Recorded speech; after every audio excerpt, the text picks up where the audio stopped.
Hello.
Hi everyone, क्या हाल चाल, कैसे हैं आप लोग?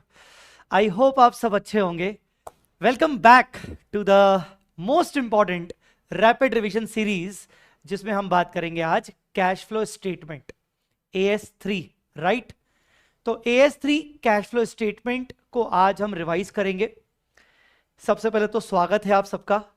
स्वागत हो चुका है, तो स्वागत बिना लाइक किए हुए नहीं होता है। तो देखो, मैं आ गया, आप आ गए, बस क्या बच गया? आपका लाइक करना बच गया। जल्दी वीडियो को लाइक कर दीजिए ताकि हम आगे अच्छे से इस बढ़िया से चैप्टर को रिवाइज करें। ये एक ऐसा चैप्टर है जो एग्जाम में हमेशा आ रहा है। मई 24 अटेम्प्ट में आया, सितंबर 24 में आया, जनवरी 25 में आया, मई 25 में आया, फिर उसके बाद सितंबर 25 में आया। तो न्यू सिलेबस में अभी तक 5 अटेम्प्ट हो चुके हैं और पांचों में आ रहा है। कितने मार्क्स का आ रहा है? 7 मार्क्स का आ रहा है। This is the topic which is coming in every attempt, just like amalgamation and consolidation. But unlike amalgamation and consolidation, ये टॉपिक मैं कह सकता हूं कि आपको पूरे मार्क्स दिलाता है। ठीक है, पूरे मार्क्स दिलाता है आप सबको। केम छो सर जी, मजामा, शानदार, जबरदस्त। अब before starting this topic, let me tell you कि ये टॉपिक से जो मैं कह रहा हूं कि हर अटेम्प्ट में आता है, तो वो सही भी कह रहा हूं कि नहीं कह रहा हूं, मैं आपको वो दिखा देता हूं। ठीक है ना? ये देखिए, मई 24 अटेम्प्ट में कैश फ्लो 7 मार्क्स, सितंबर 24 में कैश फ्लो 7 मार्क्स, वो भी क्वेश्चन नंबर 3 के अंदर। जनवरी 25 में क्वेश्चन नंबर 3 के अंदर कैश फ्लो 7 मार्क्स। मई 25 में cash flow operating activity 7 marks. ठीक है, सितंबर 25 अटेम्प्ट में कहा गया cash flow operating activity 7 marks. और सितंबर अटेम्प्ट एक और हुआ था पंजाब जम्मू में, एक डिफरेंट, याद होगा आपको, जम्मू पंजाब के अंदर। ठीक है, वहां पर भी cash flow, oh my God, 8 marks. ठीक है, तो इस तरीके से है बेटा। मतलब ये कैश फ्लो स्टेटमेंट का पेपर के अंदर कैश फ्लो स्टेटमेंट आ रहा है। उसमें भी मैं आपको बताऊं कि कुछ कुछ अटेम्प्ट में तो सिर्फ ऑपरेटिंग एक्टिविटी पूछा जा रहा है, इन्वेस्टिंग फाइनेंसिंग नहीं पूछा जा रहा है। और अभी तक जितना मैंने देखा है, इसमें कोई चैलेंजिंग क्वेश्चंस नहीं आ रहे। ऐसा नहीं है कि इंस्टीट्यूट के पास चैलेंजिंग क्वेश्चंस नहीं है, बट अभी तक चैलेंजिंग क्वेश्चंस नहीं आ रहा है। चलिए, अब आपको एक आइडिया लग गया कि हाँ, ये क्वेश्चन, ये चैप्टर तो हर अटेम्प्ट में आ रहा है, 7 मार्क्स का तो आ ही रहा है। तो अब अकॉर्डिंगली समझ गए हो कि भाई इस चैप्टर को तो छोड़ नहीं सकते, और ऊपर से ये स्कोरिंग है, इसमें कोई बड़े चैलेंजेस नहीं आ रहे, जितने भी एडजस्टमेंट्स आ रहे हैं वो बिल्कुल मतलब इजीली डुएबल है। तो non challenging chapter coming in every attempt, भाई साहब ऐसे चैप्टर को तो छोड़ना एक बहुत बड़ा ब्लंडर हो जाएगा। अब मैं आपको कहां से ये पूरा चैप्टर रिवाइज करवाऊंगा?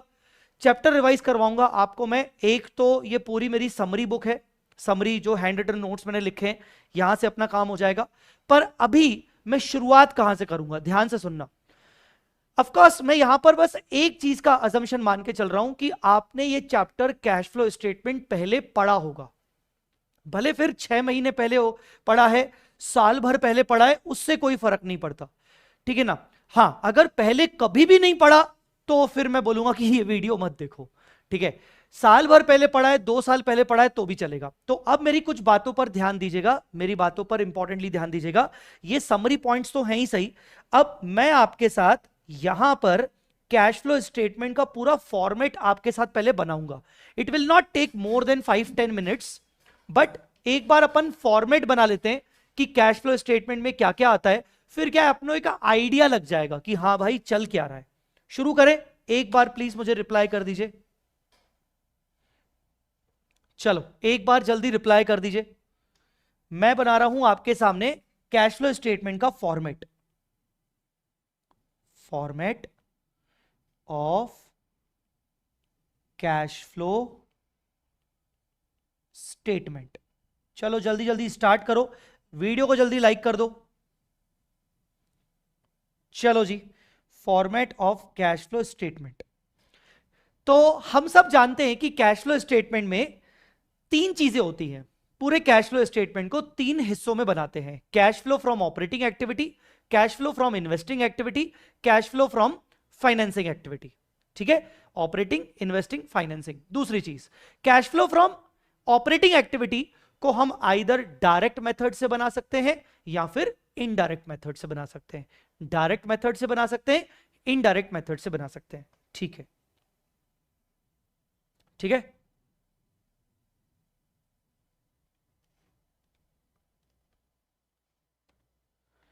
ठीक है, तो सबसे पहले अभी हम बनाएंगे, पहली चीज हम लिखते हैं, आप अगर मेरे साथ लिखते जाओ तो अच्छा है, और नहीं लिख रहे हो तो एटलीस्ट अपने मन ही मन में बोलते जाओ कि चलो इसमें ये आएगा, इसमें ये आएगा। मेरे से पहले ही आप प्रिडिक्ट कर दो कि इसमें क्या क्या आएगा। Cash flow from operating activity, ये रिवीजन थोड़ा अलग होने वाला है। इवन मेरे ही कैश फ्लो स्टेटमेंट के जो प्रीवियस रिवीजन वीडियोस है ना, उससे ये बहुत अलग होने वाला है, बहुत अलग। और मैं आपको चैलेंज कर रहा हूं, इस रिवीजन वीडियो के अंदर जो जो एडजस्टमेंट्स मैं आपके साथ डिस्कस करने वाला हूं, वो एडजस्टमेंट्स आपको रियलाइज होगा कि हाँ यार अच्छा हुआ ये रिवीजन वीडियो देख लिया, वो हमने पहले कभी सोचे नहीं थे, या हम भूल गए थे कि ऐसे भी कोई एडजस्टमेंट होते हैं, ठीक है। और ऐसा नहीं है कि वो एडजस्टमेंट मैं कोई आउट ऑफ द कंटेक्स्ट आपको बता रहा हूं बेवजह टाइम वेस्ट करके, वो एडजस्टमेंट इंस्टीट्यूट के मॉड्यूल के क्वेश्चंस में है।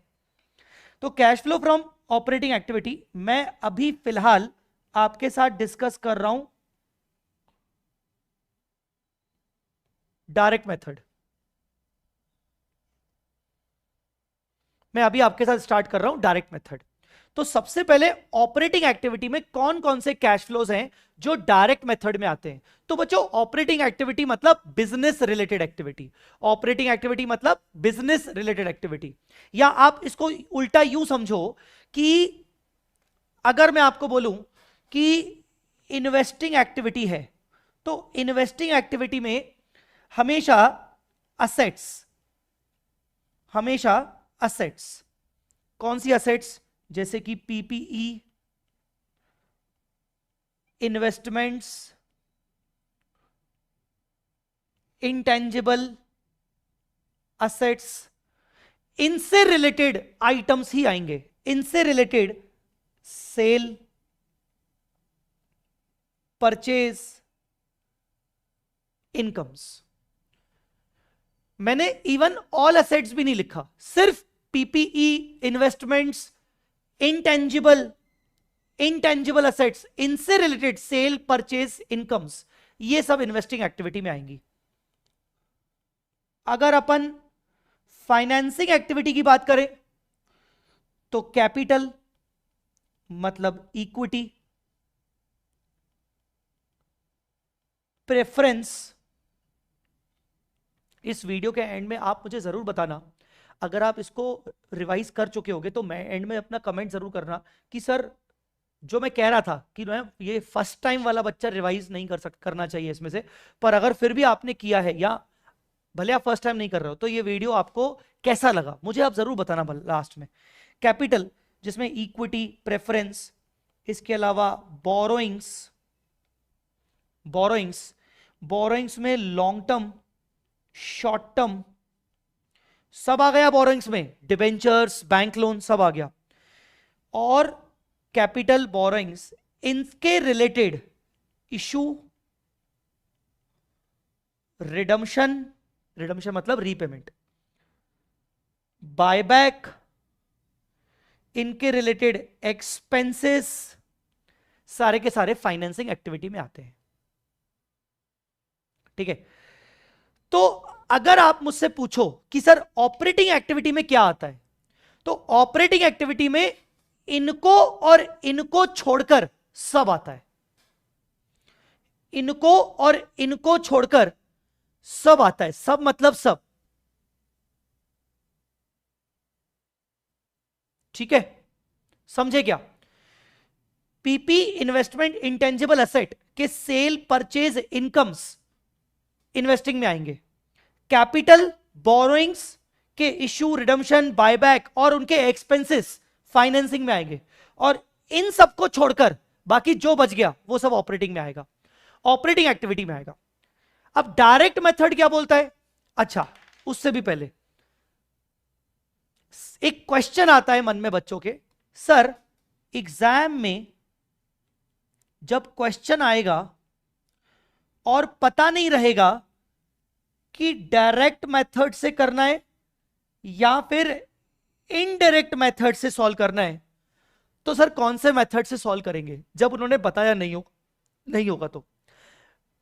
वैसे तो 90%, 95% चांसेस हैं कि वो बताते हैं कि कौन से मेथड से करना है, बट फिर भी बाय एनी चांस अगर नहीं बताया तो क्वेश्चन देखकर ये कैसे समझना है अपने को कि डायरेक्ट मेथड से करना है या इनडायरेक्ट, ये मैं आपको आज ये भी बता दूंगा। पर उससे पहले अपने को पहले डायरेक्ट मेथड का फॉर्मेट कर ले, इनडायरेक्ट के बारे में बात कर ले, तब बता पाऊंगा ना कि देखो बेटा क्वेश्चन आया है, क्वेश्चन में देखो, अब समझो कि इनडायरेक्ट से ही क्यों होगा, ये क्वेश्चन डायरेक्ट से ही क्यों हो सकता है। तो ठीक है, तो डायरेक्ट मेथड बोलता है कि आप तो डायरेक्टली ये बताओ कि कैश रिसीट्स एंड कैश के पेमेंट्स डायरेक्टली कौन कौन से हैं डायरेक्ट मेथड में। तो डायरेक्ट मेथड में कैश रिसीट्स कौन से हैं और कैश पेमेंट्स कौन से हैं। तो अगर मैं रिसीट्स देखूं तो सबसे पहले cash sales of goods and service, of course of goods service, cash sales of goods and service, यहां आ रहा है क्या? नहीं। फिर कलेक्शन फ्रॉम डेटर्स किसको सेल करते हो? सॉरी, डेटर्स को सेल करते हो। डेटर्स को क्या सेल करते हो? अगेन गुड्स एंड सर्विस, तो वो ऑपरेटिंग में आ गया। आप बार बार ये सोचना कि हाँ यार ये इन्वेस्टिंग फाइनेंसिंग में तो आ ही नहीं सकता। ठीक है, तो मोटा मोटी ये रिसीट्स होती हैं, ठीक है ना, मोटा मोटी ये रिसीट्स होती हैं। फिर भी मैं लिख देता हूं other receipts other than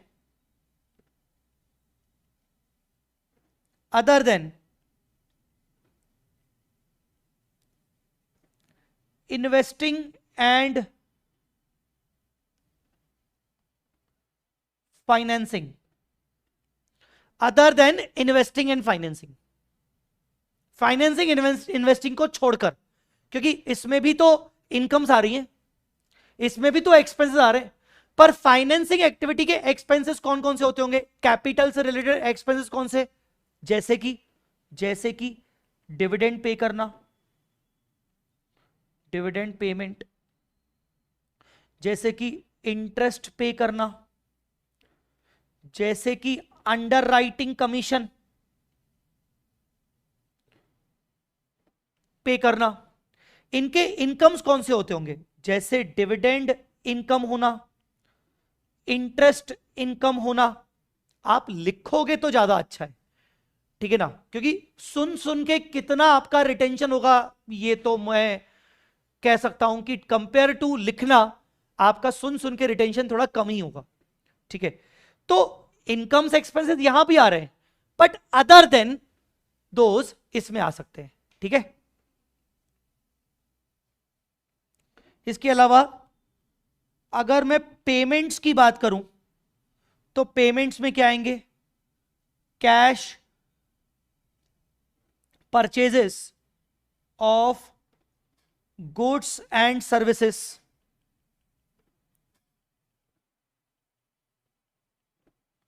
cash purchases of goods and services.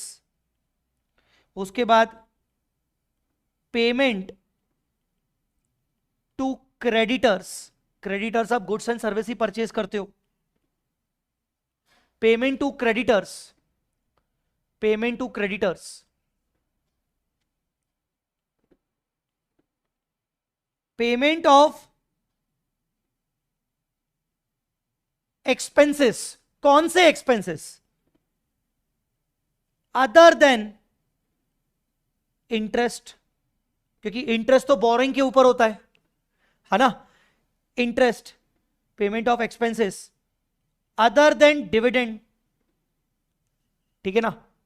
तो बोरोइंग से रिलेटेड, फाइनेंसिंग एक्टिविटी से रिलेटेड छोड़कर, तो सर कौन कौन से होते हैं पेमेंट ऑफ एक्सपेंसेस? मुझे बताइए, मुझे बताइए पेमेंट ऑफ एक्सपेंसेस कौन कौन से होते हैं? जैसे कि एम्प्लॉय बेनिफिट एक्सपेंसेस, होते हैं कि नहीं होते? Employee benefit expenses, employee benefit expense होते हैं कि नहीं होते? हाँ होते हैं सर, बिल्कुल होते हैं। और sir other business expenses, other business expenses जैसे कि ऑडिट फीस, इलेक्ट्रिसिटी, ओवरहेड्स, है ना, overheads, rent, rent, very good, और कैरेज, फ्रेट, ट्रांसपोर्ट, चलो सब इसमें आ गया, लेबर, वेजेस, एम्प्लॉय। पास ये सारी चीजें लिखी हुई हैं, दिखाऊं? ये देखो format of cash flow statement बना हुआ है, पर आपको उतना मजा नहीं आएगा जितना मजा आपको मेरे साथ लिख लिख के आएगा। तो इसीलिए आपको मेरे साथ लिख लिख के मजा ज्यादा आएगा। जब मैं लिखता जाऊंगा तो आपको लगेगा हाँ यार धीरे धीरे चीजें समझ में आ रही कि क्या क्या हो रहा है। नहीं तो वो तो क्या आएगी, ये तो फिर है बेटा, ये आता है, ये आता है, ये आता है, जो लिखा हुआ है उसको पढ़ के मैं बता रहा हूं बस, ठीक है, डन। और क्या आएगा सर, और क्या आएगा इसके अलावा? इनकम टैक्स पेमेंट्स या फिर रिफंड्स। इनकम टैक्स के पेमेंट्स भी आएंगे या फिर रिफंड्स भी आएंगे, ठीक है ना। Of course other than capital gain tax, क्योंकि अगर कैपिटल गेन टैक्स होगा तो कैपिटल गेन टैक्स किस पे लगता है? जब आप इन्वेस्टमेंट सेल करते हो, कोई असेट सेल करते हो, तो कैपिटल गेन टैक्स तो इसमें आएगा। तो यहां पर लिख लेते हैं एंड रिलेटेड टैक्सेस। अब मैंने ना ये रफ में लिखा है, मैं इसको यहां से हटा के कहीं दूसरे पेज में ले जाऊंगा क्योंकि मुझे इनका भी फॉर्मेट आपको बना के दिखाना पड़ेगा। चलो तो ये हो गया, आप समझ गए होगे कि क्या क्या आएगा। तो ये हो गया आपका, क्या हो गया ये हो गया आपका net cash generated from operating activity, net cash generated और यूज्ड, जनरेटेड प्लस या फिर used from operating activity. Insurance payment, receipts related to insurance payment और रिसीट, हाँ बिल्कुल आएगा आएगा, इंश्योरेंस जरूर आएगा, आप बोलते जाओ बेटा। इंश्योरेंस पेमेंट्स, इंश्योरेंस रिसीट्स, चलो ठीक है, डन, ओके। तो ये आ गया आपका cash flow from operating activity. इसमें एक चैलेंज भी आपको बता देता हूं, हो सकता है आपको क्वेश्चन में कैश सेल डायरेक्टली क्वेश्चन में ना दी जाए, कैसे निकालोगे? कैश सेल कैसे निकालोगे? या फिर अगर आपको कलेक्शन फ्रॉम डेटर्स ना दिया जाए, कैसे निकालोगे? तो आप बनाओगे एक अकाउंट, कौन सा? मतलब इन दोनों के लिए आपको दो अकाउंट बनाने पड़ेंगे। एक बनाना पड़ेगा आपको डेटर्स अकाउंट, और एक आपको बनाना पड़ेगा cash bank account. Debtors account में जनरली क्या आता है? ओपनिंग बैलेंस आता है, क्लोजिंग बैलेंस आता है, क्रेडिट सेल आता है, यहां पर बैड डेट आता है, डिस्काउंट आता है, और बैलेंसिंग फिगर आता है कलेक्शन। ये कलेक्शन, ये आपका बैलेंसिंग फिगर आ सकता है, ठीक है, आई बात समझ में? कैश बैंक अकाउंट में हो सकता है कभी आपको कैश सेल ना दी हो, तो कैश सेल ना दी हो तो हो सकता है आपको कैश बैंक अकाउंट से आपकी कैश सेल मिल जाए। यहां पर आपकी कैश सेल होगी, यहां पर आपकी कैश परचेज होगी। अब जरूरी नहीं है दोनों चीजें मिसिंग एक साथ नहीं हो सकती, दोनों में से कोई एक चीज मिसिंग हो सकती है, ठीक है, ध्यान रखिएगा। मतलब यहां में, ठीक है, यहां पर ये सब आ सकता है, ध्यान रखिएगा, डेटर्स का कलेक्शन यहां से आ सकता है। चलो डन, ओके सर। तो ये था आपका डायरेक्ट मेथड का। अब अपन करते हैं, इसको यहीं रहने देते हैं, एक काम करते हैं, आगे बढ़ते हैं। इसको यस, अब मैं आगे बढ़ता हूं, इसको लिखता हूं cash flow from investing activity. अब इन्वेस्टिंग एक्टिविटी तो डायरेक्ट इनडायरेक्ट नहीं होता, इन्वेस्टिंग एक्टिविटी एक ही तरीके से बनता है, इन्वेस्टिंग एक्टिविटी एक ही तरीके से बनता है, ठीक है। क्या क्या आ सकता है, चलिए कमेंट पे लिखिए जल्दी, मैं वेट कर रहा हूं आपका। पानी की बोतल नहीं है, 2 मिनट, जस्ट जस्ट जस्ट पानी, भाई को पानी पीना पड़ेगा भाई, तब तक वीडियो को लाइक कर लो, कमेंट में लिख दो, चैट पे लिख दो, इन्वेस्टमेंट एक्टिविटी में क्या क्या आएगा।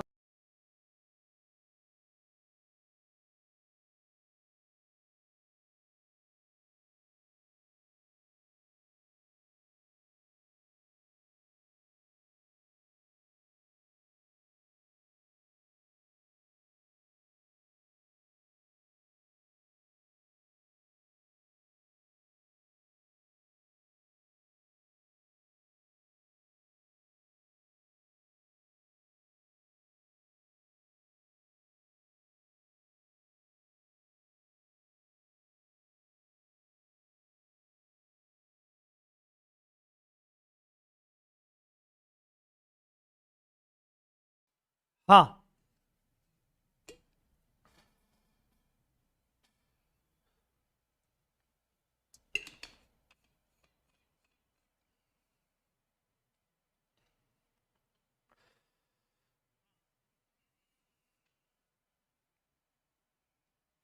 वेरी गुड, चलो देखते हैं cash flow from investing activity क्या क्या बोलते हैं बच्चे, देखते हैं। मैंने आपको बोला कि पीपीई इन्वेस्टमेंट इनटेंजिबल असेट से related purchase sale income, of course cash sale, cash purchase, cash income, of course, ठीक है। तो सबसे पहले क्या आएगा, sale of PPE in cash,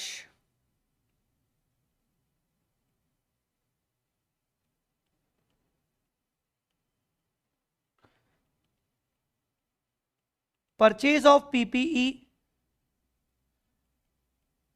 in cash, sale of PP in cash, purchase of PP in cash, मैं देखूं क्या क्या लिखे, dividend received, dividend income, sale of investment, dividend, acquisition of asset, mutual fund sale भी investment है क्या? हाँ जी, यस। स्टॉक परचेज, स्टॉक मतलब share, loan given to subsidiary, very good. फिर उसके बाद, फिर उसके बाद लोन्स एंड एडवांसेस, ये इन्वेस्टमेंट की तरह ही होता है ना लोन्स एंड एडवांस, तो loans and advances given in cash. अब वो सब्सिडरी को दिया या किसी अदर पार्टी को दिया उससे कोई मतलब नहीं है।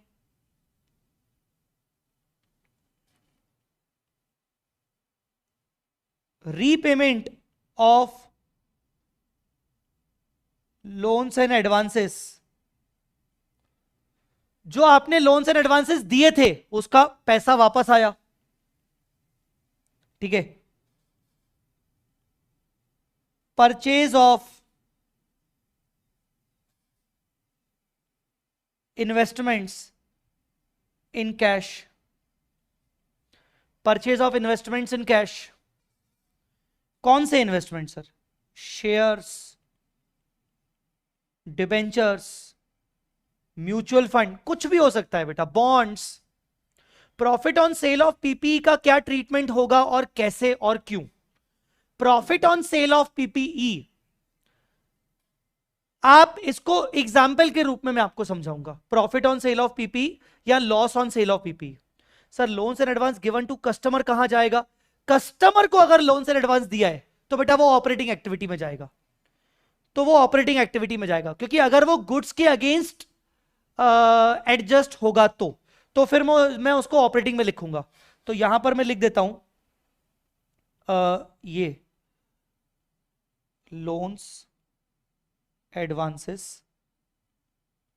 गिवन टू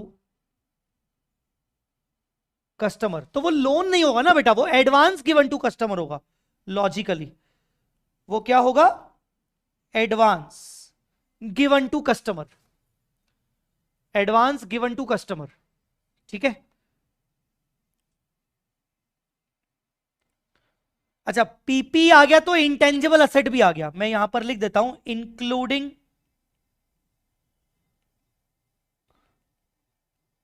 इंटेंजिबल असेट, ठीक है। ओके, और क्या आएगा सर? सर और क्या आएगा? अच्छा, इनकम्स रिसीव्ड इन कैश, कौन सी incomes? Dividend income, interest income, या rent from investment property, investment property. Investment property मतलब पीपीई, मान लो कोई बिल्डिंग वगैरह अपने इन्वेस्टमेंट पर्पज से करिए, उससे कोई रेंट आया तो वो भी आपका आएगा, ठीक है ना। आप इसको लीज रेंट भी बोलते हो, जनरली आप इसको ऑपरेटिंग लीज रेंट में लेके आओगे, ठीक है। ओके, और क्या आएगा? हाँ, insurance claim in respect of PPE damaged, PPE damage हुई, इंश्योरेंस क्लेम मिला, वो आएगा, हाँ वो आएगा। और टैक्सेस पेड,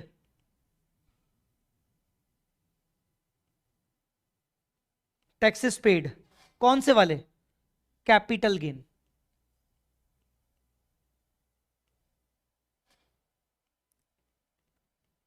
कैपिटल गेन, ठीक है। तो ये हो गया आपका, ये हो गया आपका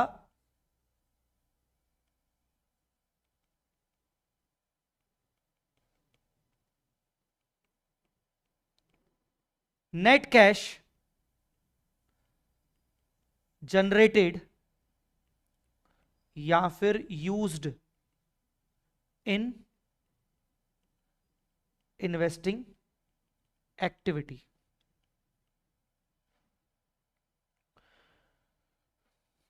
एक बच्चे ने बोला sir profit on sale of PP का क्या ट्रीटमेंट होगा। चलो उस पे आते हैं।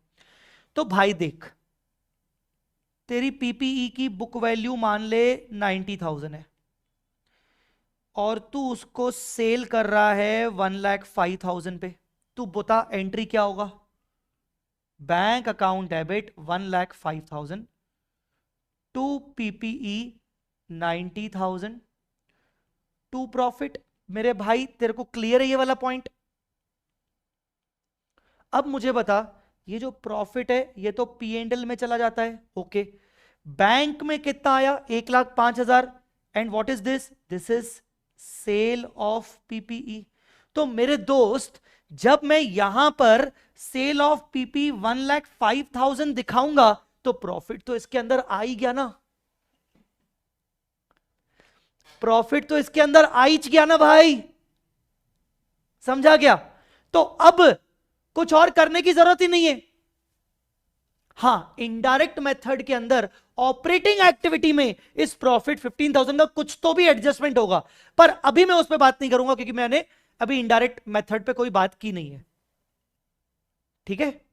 वैसे ही अगर लॉस होगा तो वो अपने आप वो बैंक से डिडक्ट हो गया ना, ठीक है। I hope you got the point.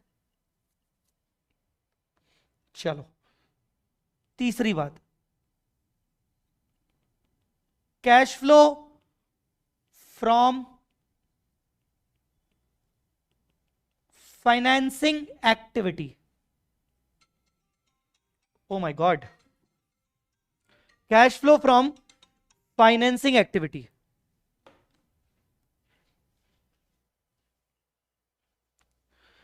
Cash flow from, okay sir indirect में बताना। यस यस बिल्कुल। लॉस के केस में क्या होगा बेटा, लॉस के केस में भी वही होगा बेटा। क्या यार, तुम खुद भी एक बार करके तो देख सकते हो ना।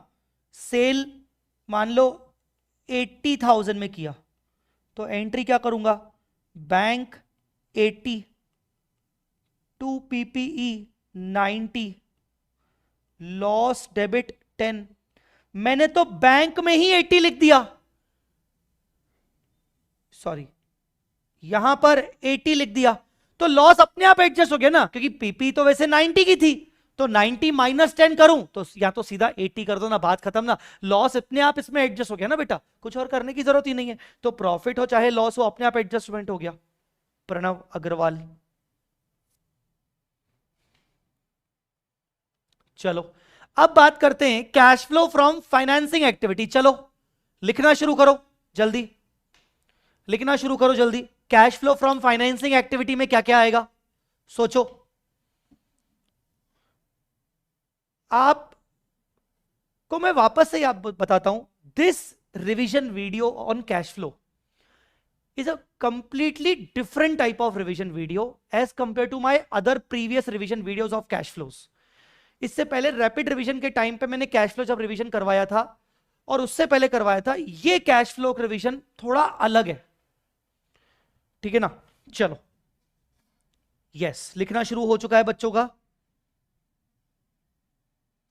तो सबसे पहले इशू ऑफ शेयर कैपिटल या फिर डिबेंचर्स बेटा इन कैश। अगर मैं आपको बोलूं issue of share against purchase of PPE, मतलब पीपीई परचेज किया 9 लाख रुपीस का और उसके बदले मैंने इशू ऑफ शेयर्स कर लिया 9 लाख रुपीस का, तो क्या ये आएगा, क्या ये आएगा, मुझे बताइएगा। फिर रिडम्पशन। अच्छा, इसमें एक और बात, issue of share capital debentures in cash including premium. अगर प्रीमियम पे इशू किया तो प्रीमियम भी तो कैश में मिला ना। या फिर net of discount. Net of discount, अगर डिस्काउंट पे इशू किया तो कैश तो कम आया ना, कैश तो कम आया ना, ठीक है। हां, तो इसका क्या जवाब है बेटा, ये तो नॉन कैश आइटम हो गया। पीपी परचेज किया, शेयर इशू कर दिए, तो ये तो नॉन कैश आइटम हो गया, ये नहीं आएगा। इसीलिए मैंने इन कैश लिखा। इंक्लूडिंग प्रीमियम मतलब प्रीमियम भी कलेक्ट किया तो ऐड होगा, डिस्काउंट दिया तो नेट होगा। अच्छा, फिर buyback of equity shares including premium, ये लेस होगा, ये पेमेंट है। इसके अलावा redemption of preference share capital और डिबेंचर्स इंक्लूडिंग प्रीमियम, डिस्काउंट पे रिडीम नहीं होते, इसीलिए उस पर बात करना is a waste of time, ठीक है। और लोन्स टेकन, अब चाहे लॉन्ग टर्म हो या फिर शॉर्ट टर्म हो, loans taken, repayment of loans, loans का repayment,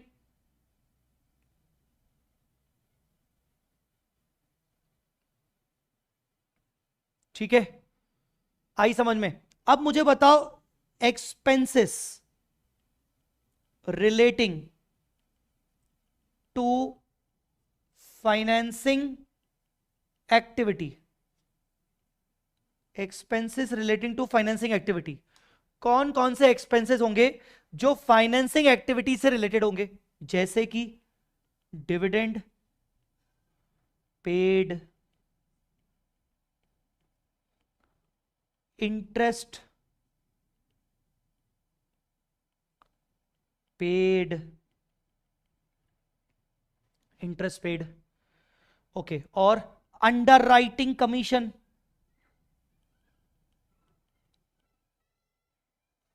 under writing commission paid, share issue expenses paid,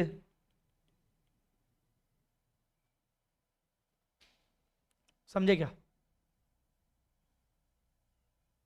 share issue expenses paid, clear. तो ये सारे हैं। मैं कुछ लोन प्रोसेसिंग फीस, हाँ चलो, लोन प्रोसेसिंग फीस,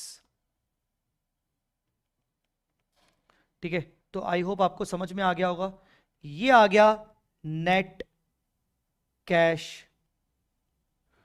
जनरेटेड या फिर used in financing activity. Net cash generated और यूज्ड इन फाइनेंसिंग एक्टिविटी, ठीक है। और जब आप इन तीनों को ऐड लेस करते हो तो देखो, operating activity add less, investing activity add less, financing activity को करते हो तो वो आ जाती है नेट कैश जनरेटेड या used during the year, during the year, ठीक है। उसके अंदर आप क्या ऐड करते हो, opening balance of cash and cash equivalent. Cash और कैश इक्विवेलेंट दोनों अलग अलग होते हैं। कैश अलग होता है, कैश इक्विवेलेंट अलग होता है। कैश मतलब कैश इन हैंड और बैंक बैलेंस। कैश इक्विवेलेंट के बारे में मैं अभी थोड़ी देर बाद बात करूंगा। तो ये आ जाता है closing balance of cash and cash equivalent.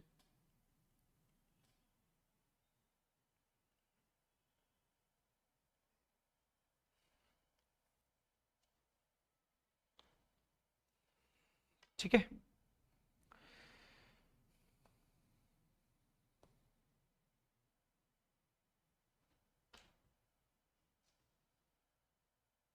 Done. ठीक है, ये तरीके से अभी हमने देखा कि भाई क्या क्या आता है। मुझे इनडायरेक्ट मेथड पे बात करनी है, अपन बात करेंगे वापस। मेरा अभी ये पूरा समरी चल रहा है, सॉरी समरी चल रहा है पूरा, और मैंने इसी समरी को आगे बढ़ाते मैंने ये फॉर्मेट बनाया। अब अपन बात करते हैं कि सर ये कैश इक्विवेलेंट क्या होता है। ये कैश इक्विवेलेंट क्या होता है। मैं कैश फ्लो स्टेटमेंट में cash flow from operating activity indirect method पे अभी आऊंगा अभी, डोंट वरी। सर ये कैश इक्विवेलेंट क्या होता है बच्चों। सबसे पहले तो आगे बढ़ने से पहले, कैश इक्विवेलेंट मतलब एक इन्वेस्टमेंट, एक शॉर्ट टर्म इन्वेस्टमेंट, पर एक ऐसा इन्वेस्टमेंट जिसकी बजाय मैं लाइफ बोलता हूं। चलो सर डायरेक्ट मेथड से कोई नहीं है, मैं दिखाऊंगा। आते हैं बेटा, आते हैं, बिल्कुल आते हैं। हाँ, तो कैश इक्विवेलेंट मतलब इन्वेस्टमेंट्स जिनकी ओरिजिनल लाइफ 3 मंथ से ऊपर नहीं होनी चाहिए, जो हाईली लिक्विड कैटेगरी के हों। हाईली लिक्विड मतलब चुटकियों में कैश में कन्वर्ट हो। मोबाइल उठाया,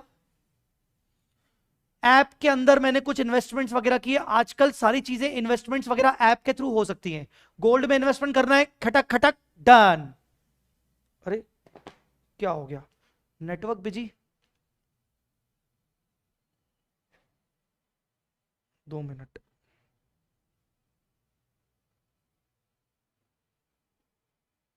हाँ, तो मोबाइल उठाया, कोई भी ऐप डाउनलोड की मैंने, शेयर्स वाली, म्यूचुअल फंड वाली, उसके बाद गोल्ड वाली, कोई भी म्यूचुअल फंड वाली डाला, इमीडिएटली इन्वेस्टमेंट हो गया। मुझे वैसा वापस चाहिए, इमीडिएटली निकाल दिया, मेरे बैंक में आ गया। तो ऐसे इन्वेस्टमेंट्स जो इजीली कैश में कन्वर्ट हो जाएं। क्या बिल्डिंग एक इन्वेस्टमेंट हो सकती है? हां, पर इजीली कैश में थोड़ी कन्वर्ट हो सकता है। चलो तुम उसकी मेच्योरिटी या लाइफ नहीं मान सकते, लाइफ तो मान सकते हो, पर वो इजीली कैश में कन्वर्ट नहीं हो सकता। ठीक है सर, शेयर बेटा, शेयर के केस में इजीली कैश में तो कन्वर्ट हो जाएगा, पर उसकी लाइफ 3 मंथ्स की थोड़ी होती है। और तीसरा, ऐसे इन्वेस्टमेंट्स जिसमें रिस्क ना के बराबर हो, वेरी लो या no risk of change in the value, जिसमें रिस्क ना के बराबर हो। मेरे दोस्त, आया समझ में कि नहीं? जिसमें रिस्क ना के बराबर हो।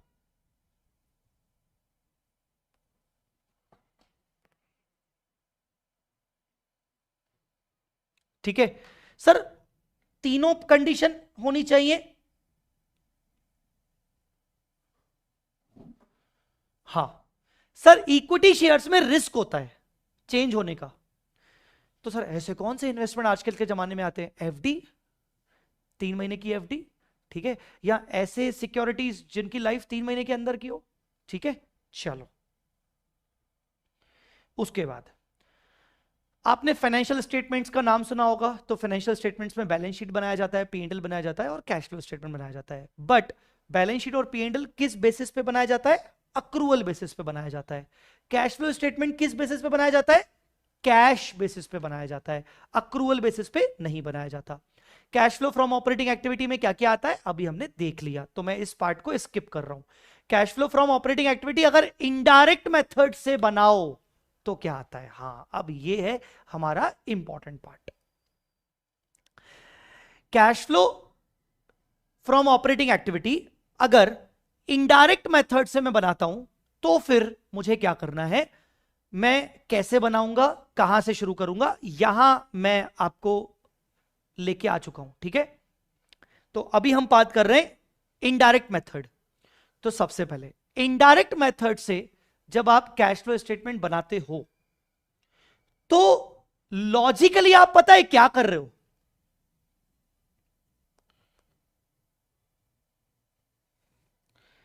आप एक प्रॉफिट एंड लॉस अकाउंट जो कि अक्रूवल बेसिस पे बनाया गया है, टी शेप बना लेता हूं 2 मिनट के लिए, जिसमें sale, cash, credit, purchases,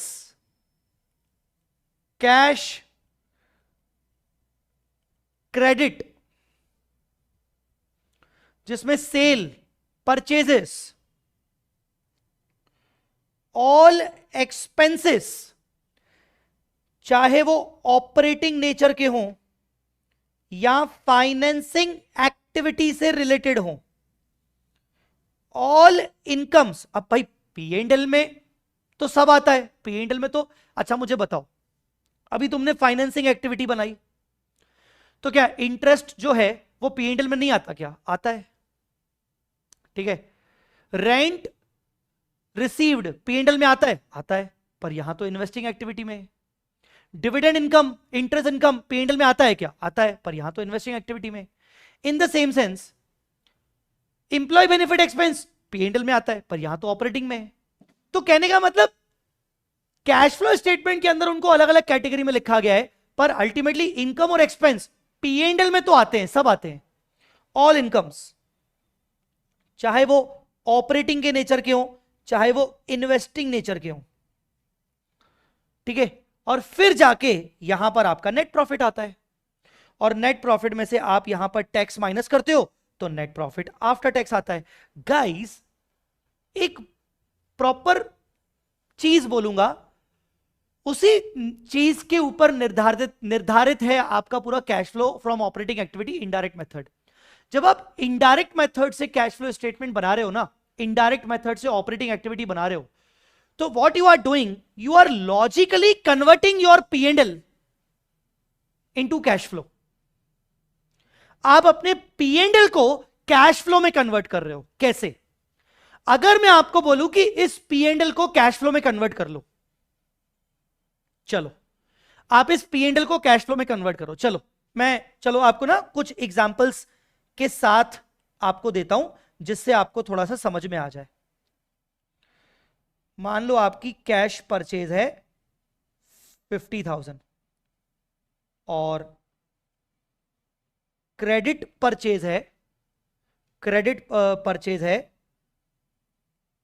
250, cash cell है 180, क्रेडिट सेल है 390। ठीक है, यहां पर इंटरेस्ट इनकम है 10,000 और अदर इनकम है 5। एक्सपेंस में इंटरेस्ट एक्सपेंस है 12 और salary, wages and other expenses हैं 60। तो ये नेट प्रॉफिट आ गया। चलो क्या है ये है 180, 390, 10 और 5, -50, -250, -12, -60, 213। ठीक है,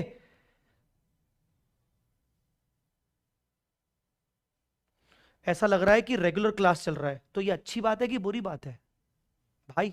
तो मैं अपना थोड़ा सा रूप बदलूं, अगर अच्छा लग रहा है तो मैं रूप सेम कर रखूं। ठीक है, नाउ मैं आपको बोल रहा हूं कि पीएनएल अकाउंट से आप कैश फ्लो स्टेटमेंट में ले जाओ, पीएनएल अकाउंट से आप कैश फ्लो स्टेटमेंट में चले जाओ, तो क्या करोगे आप? ऐसी कौन कौन सी चीजें पसंद नहीं आ रही, मतलब मैं आपको बोल रहा हूं इसको कन्वर्ट कर लो cash flow from operating activity, सिर्फ ऑपरेटिंग एक्टिविटी में कन्वर्ट करो, तो आपको ऐसी कौन कौन सी चीजें समझ में नहीं आ रही?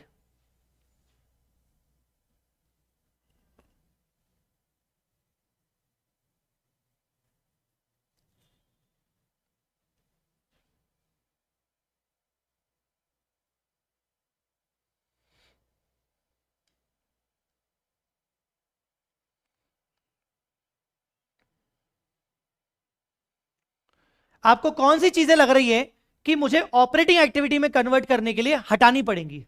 तो मैं बोलूंगा आपको क्रेडिट परचेज हटाना पड़ेगा बिकॉज नॉन कैश है, क्रेडिट सेल हटाना पड़ेगा नॉन कैश है, इंटरेस्ट एक्सपेंस हटाना पड़ेगा क्योंकि भले कैश है पर फाइनेंसिंग एक्टिविटी है, इंटरेस्ट इनकम हटाना पड़ेगा भले कैश है पर इन्वेस्टिंग एक्टिविटी है। अगर मैं इन तीन चीजों को हटा दूं तो मेरा cash flow from operating activity बन सकता है। क्या बन सकता है? Cash flow from operating. अच्छी बात है, थोड़ा फास्ट कर दो, अच्छी बात है, best sir, no need, best revision, okay. तो मैं क्रेडिट क्रेडिट परचेज सेल हटा दूंगा क्योंकि नॉन कैश है, और इंटरेस्ट इंटरेस्ट भले कैश है पर मुझे ऑपरेटिंग एक्टिविटी में नहीं दिखाना। तो ये सब एडजस्टमेंट मैं किस में करूं? मैं डायरेक्टली नेट प्रॉफिट से करूंगा। तो जब मैं नेट प्रॉफिट 213 ये लूंगा तो मैं क्या बोलूंगा कि देखो ये नेट प्रॉफिट निकालते वक्त मैंने इंटरेस्ट को लेस किया था, अब मैं इंटरेस्ट को ऐड कर दूंगा, 12,000 के इंटरेस्ट एक्सपेंस को ऐड कर दूंगा, ठीक है, ठीक है। उसके बाद इंटरेस्ट इनकम को ऐड किया था तो मैं इंटरेस्ट इनकम को लेस कर दूंगा हटाने के लिए,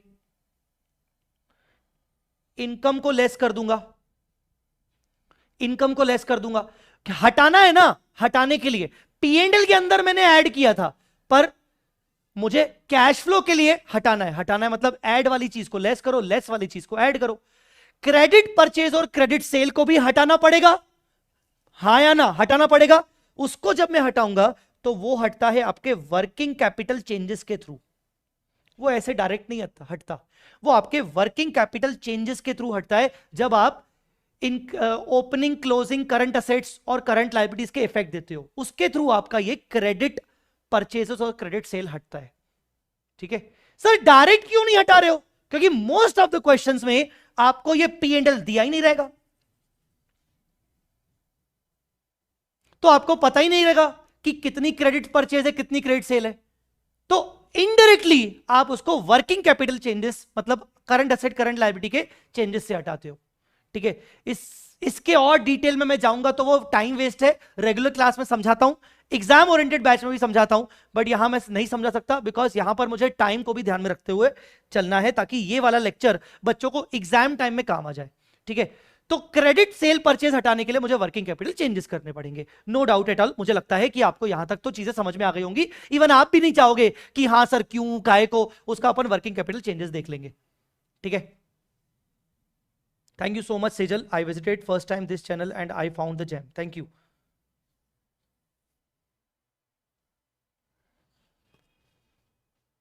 चलो,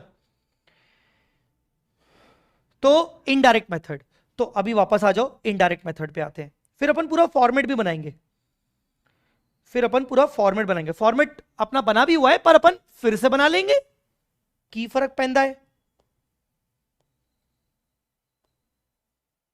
हाँ, कहां गया? Yes, indirect method. तो just a minute, just a minute,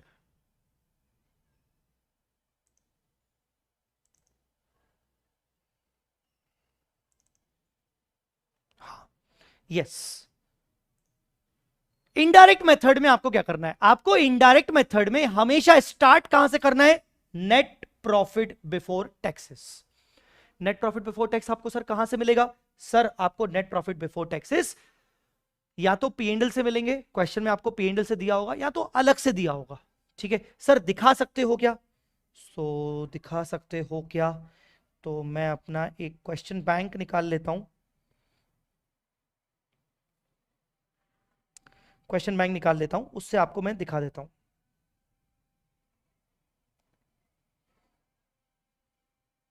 देखो, जैसे जैसे जैसे जैसे ये देखो क्वेश्चन नंबर 303, इनकम स्टेटमेंट दिया है, मतलब ये प्रॉफिट एंड लॉस स्टेटमेंट है। अब इस प्रॉफिट एंड लॉस स्टेटमेंट में सबसे नीचे ये देखो, ये आपका sale, cost of goods sold, gross margin मतलब ग्रॉस प्रॉफिट, एक्सपेंसेस, ये सब माइनस कर करके ये आपका करके नेट प्रॉफिट आ रहा है। क्वेश्चन में नेट प्रॉफिट दिया हुआ है, ठीक है, क्वेश्चन में नेट प्रॉफिट दिया हुआ है। दूसरे केस में आओ, हाँ इस क्वेश्चन में आओ, 304 वाले क्वेश्चन में आओ। 304 में देखो इन्होंने आपको बैलेंस शीट दिया है, अब बैलेंस शीट तो छोड़ दो, हटाओ, नोट्स अकाउंट दिया है वो भी छोड़ दो, नीचे देखो प्रॉफिट की इंफॉर्मेशन दी है, प्रॉफिट बिफोर टैक्स दे दिया है, बिफोर टैक्स। तो व्हाट आई वाज सेइंग, मुझे नेट प्रॉफिट बिफोर टैक्स चाहिए जो आपको क्वेश्चन में देगा। सर हर बार थोड़ी देता है, हाँ हाँ हाँ अभी उस पे आते हैं। सर जरूरी थोड़ी कि हर क्वेश्चन में वो अपने को इस तरीके से इंफॉर्मेशन देगा, बात सही बोल रहे हो तुम लोग। जैसे अपन अगला क्वेश्चन उठा लेते हैं।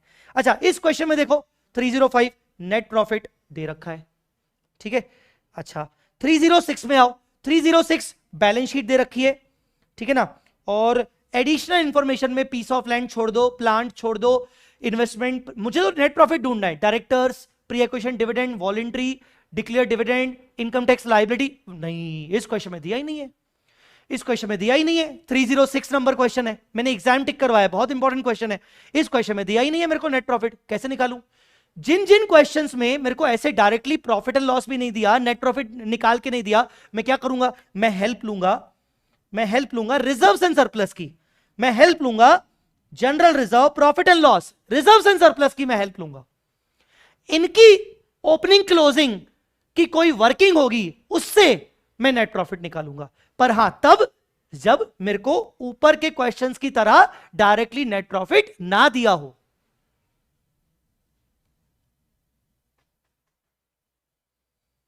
ये बात समझी कि नहीं, तो वापस आओ। तो हमेशा ऑपरेटिंग एक्टिविटी में आप जब भी अपना indirect method cash flow from operating activity start करोगे तो आपको नेट प्रॉफिट बिफोर टैक्स चाहिए,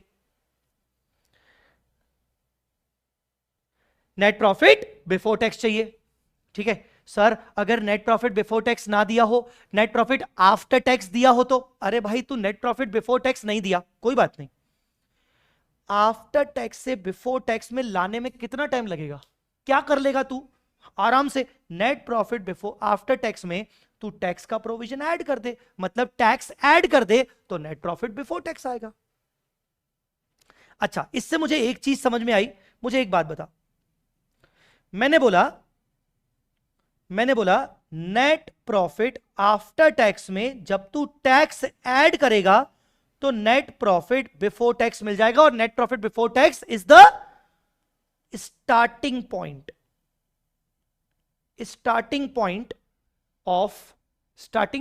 of indirect cash flow from operating activity, indirect method का स्टार्टिंग पॉइंट, ठीक है। मानते हो इस बात को, पॉइंट ये है कौन सा टैक्स भी दो टाइप के होते हैं, एक होता है टैक्स पेड, एक होता है प्रोविजन फॉर टैक्स। कौन सा tax, the answer is provision for tax, tax paid नहीं। कौन सा टैक्स की बात चल रही है, तो टैक्स पेड नहीं, प्रोविजन फॉर टैक्स तेरे को एड बैक करना पड़ेगा। आई क्या मेरी बात समझ में, प्रोविजन फॉर टैक्स तेरे को एड बैक करना पड़ेगा। सर ये कहां से लाएंगे, धीरे धीरे तू सुनता जाना यार, तेरे को अभी तक अगर लेक्चर अच्छा ही लगा है, तू अभी तक अगर मेरे साथ टिका हुआ है, तो इसका मतलब तेरे को लेक्चर अच्छा लगा है, तो इसका मतलब तू मेरे ऊपर ट्रस्ट रख सकता है कि इन पे भी मैं बात करूंगा, डोंट वरी, ठीक है। चलो ये भी समझ में आ गई। अब मैं आपको एक और चीज इसमें बताता हूं, ये तो ठीक है, अगर मान लो बोला गया DTL created during the year, DTL created during the year 5000, तो तू इस टैक्स में प्रोविजन फॉर टैक्स के साथ साथ तू DTL को भी ऐड बैक करेगा। DTL created during the year को क्या होता है, वो P&L से ही क्रिएट होता है, तो DTL ऑल्सो तेरी प्रोविजन फॉर टैक्स की तरह ऐड बैक होगा। तो इसका मतलब मोरल ऑफ द स्टोरी, जब तू मोरल ऑफ द स्टोरी, जब तुझे नेट प्रॉफिट आफ्टर टैक्स में टैक्स एड बैक करना है तो तू कौन सा टैक्स एड बैक करेगा? एक तो टैक्स प्रोविजन और इसके अलावा प्लस डीटीएल क्रिएटेड। समझ में आ गया ना? मैं यहां पर लिख देता हूं plus DTL created during the year और minus DTA created during the year. ये भी तुम्हारे नेट प्रॉफिट आफ्टर टैक्स में एडलेस का इफेक्ट होगा, तब जाके नेट प्रॉफिट बिफोर टैक्स आएगा।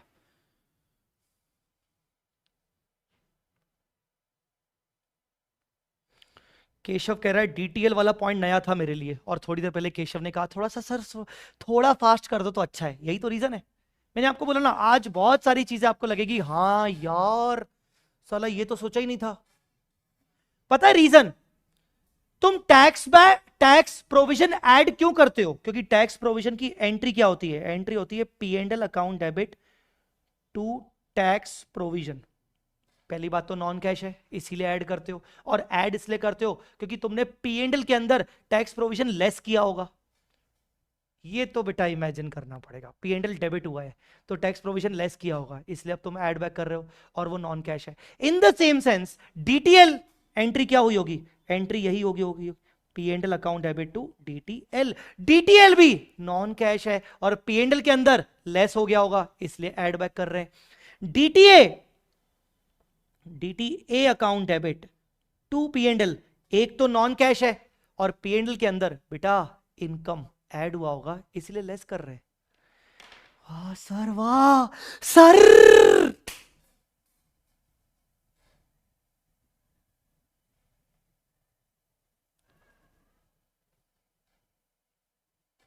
थैंक यू कुणाल भाई। ठीक है, डन। चलो तो नेट प्रॉफिट बिफोर टैक्स से स्टार्ट करेंगे। नेट प्रॉफिट बिफोर टैक्स नहीं दिया होगा तो नेट प्रॉफिट आफ्टर टैक्स से शुरू करेंगे। अब अगर किसी को ऐसा लग रहा है कि अरे सर फालतू वाली चीजें क्यों समझा रहे हो, अपनी हीरोगिरी क्यों दिखा रहे हो, हैं ये थोड़ी पॉइंट पूछा का कभी पूछ चुका है। दिखाऊं दिखाऊं? दे, ले ले ले, तू ले, ये देख, अब भी देख, तू अब भी देख। नहीं तू रुक रुक, तू रुक, तू रुक, जिसको बुलाना है बुला, तू रुक। मैं कौन सा पेपर था, if I am not wrong ये वाला पेपर था सितंबर का। रुक तू रुक, तू रुक, तू यहीं रुक, तू यहीं रुक, तू यहीं रुक।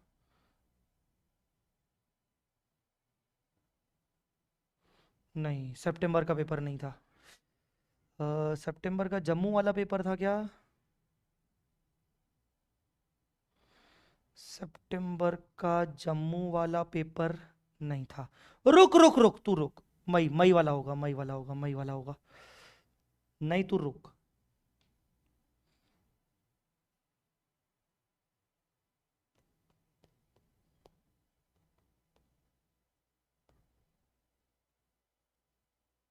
ये देख, tax expense during the year 15,000, it includes deferred tax liability of 6,000 created during the year.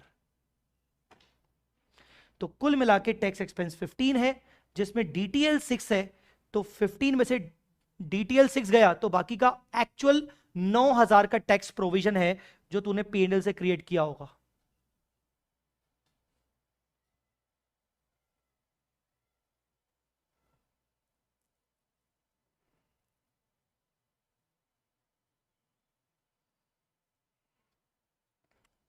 ठीक है, समझा?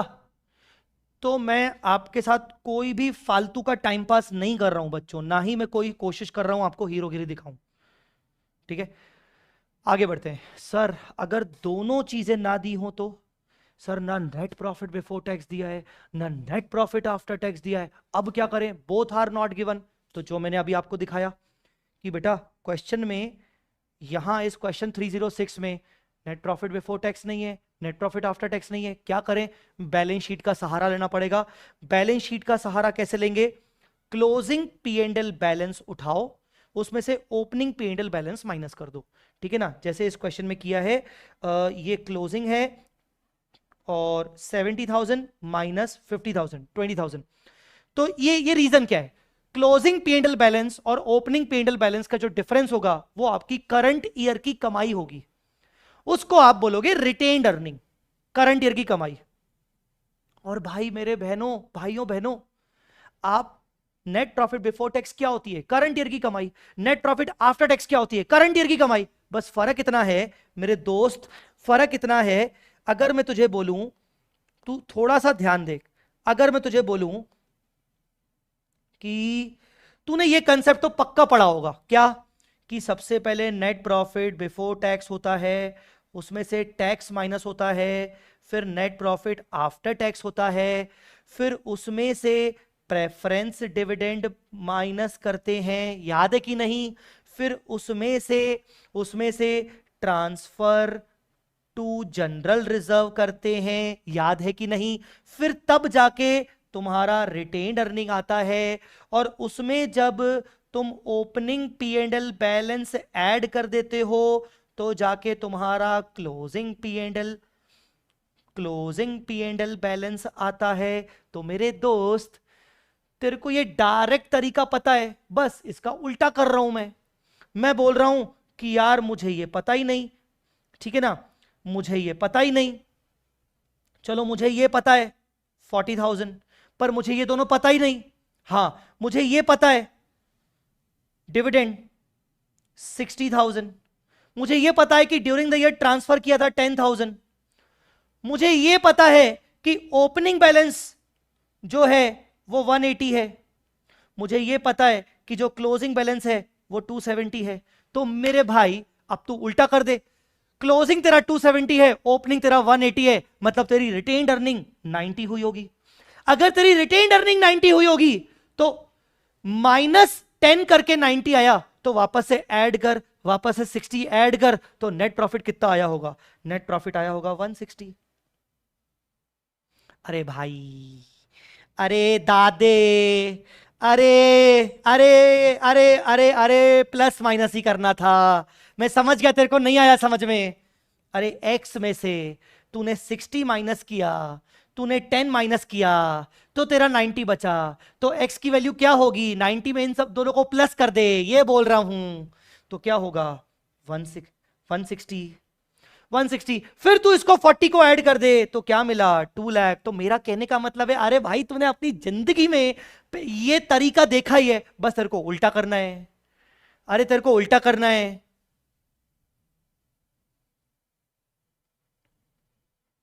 ठीक है, क्लियर? तो वापस आ जाओ, ये देखो, अब तुम्हें क्या करना है?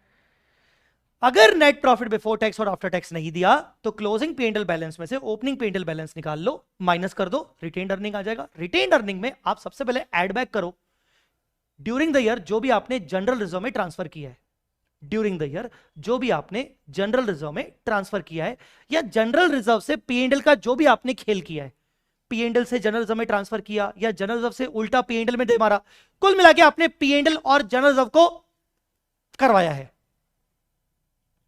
आपने कुल मिला के पी एंड एल और जनरल रिजर्व को करवाया है। अगर कुछ बीच के इनके कुछ आपने किया है कंपनी ने, आपने मतलब नहीं, कंपनी ने, तो उसका इफेक्ट डाल दो। During the year dividend pay किया गया है तो वो वापस से ऐड करो, वो चाहे इक्विटी डिविडेंड हो, वो चाहे प्रेफरेंस डिविडेंड हो, वो चाहे इक्विटी डिविडेंड हो, वो चाहे प्रेफरेंस डिविडेंड हो, वो चाहे इंटरिम डिविडेंड हो, ऐड बैक कर दे। और आप टैक्स का प्रोविजन जो मैंने अभी आपको थोड़ी देर पहले बताया वो ऐड कर दो, आपका नेट प्रॉफिट बिफोर टैक्स आ जाएगा। Guys, I hope you got this point.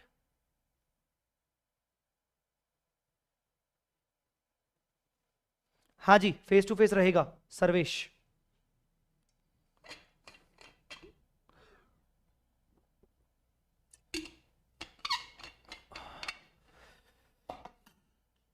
ठीक है, चलो, कंसंट्रेशन आपको कहां से स्टार्ट करना था?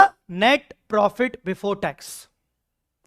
अगर आपकी अनुमति हो तो मैं फॉर्मेट ना बना के इतना तो अच्छा खासा समझा दिया, अब बने बनाए फॉर्मेट को ही डिस्कस कर लूं क्या? ठीक है, वैसे भी एक क्वेश्चन तो आपको मैं करवाऊंगा अगली क्लास में, अगले सेशन में, तो मैं पूरा फॉर्मेट आपको तब तो बनवा ही लूंगा। ठीक है, चलो। तो moral of the story, cash flow from operating activity जब आप इनडायरेक्ट मेथड से करोगे तो आपको नेट प्रॉफिट बिफोर टैक्स चाहिए, नहीं दिया हुआ नेट प्रॉफिट आफ्टर टैक्स है, बिफोर टैक्स आ जाएगा ये एडजस्टमेंट करके। आफ्टर टैक्स भी नहीं है, बिफोर टैक्स भी नहीं है, कोई बात नहीं, ये एडजस्टमेंट करके नेट प्रॉफिट बिफोर टैक्स आ जाएगा। करना तो मुझे स्टार्ट बिफोर टैक्स से ही है, फिर भले मुझे उसकी वर्किंग बनानी पड़ जाए। फिर नेट प्रॉफिट बिफोर टैक्स मैंने स्टार्ट कर दिया। अभी थोड़ी देर पहले मैंने आपको क्या दिखाया था, आ जाइए। क्या तुम लोग भूल जाते हो शॉर्ट टर्म मेमोरी लॉस? ये बात बहुत तरीके से फिट करती है जेनजीज पे। अब भी मैंने क्या बताया, P&L है, अक्रूवल बेसिस पर है, क्रेडिट सेल क्रेडिट परचेज भी आ रही है, मतलब नॉन कैश भी आ रही है चीजें, ठीक है ना, और कुछ ऐसे इनकम्स और एक्सपेंस आ रही हैं जो फाइनेंसिंग और इन्वेस्टिंग से रिलेटेड है। और तुम जब cash flow from operating activity बनाते हो तो नेट प्रॉफिट से शुरू करते हो और लॉजिकली तुम अपने P&L को कन्वर्ट करते हो cash flow from operating activity में, जिसके लिए जो जो चीजें काम की नहीं है, ऑपरेटिंग के अंदर काम की नहीं है, उनको बाहर निकालना होता है। यही किया था एलिमिनेट। तो बस यही बस तो मैं अब सिखा रहा हूं कि बच्चों, जब तुम cash flow from operating activity बनाओगे, नेट प्रॉफिट बिफोर टैक्स से स्टार्ट करोगे, अब तुम्हें एक एक करके चीजों को एलिमिनेट करना है। कौन सी चीजों को एलिमिनेट करना है मुझे बताओ?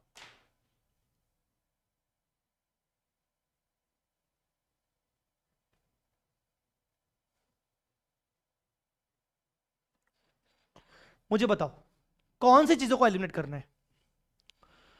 सर क्या पूछना चाह रहे हो नहीं समझ में आ रहा। चलो मैं ये बोल रहा हूं, नेट प्रॉफिट बिफोर टैक्स को ले लिया तुमने, क्या मैं क्या मैं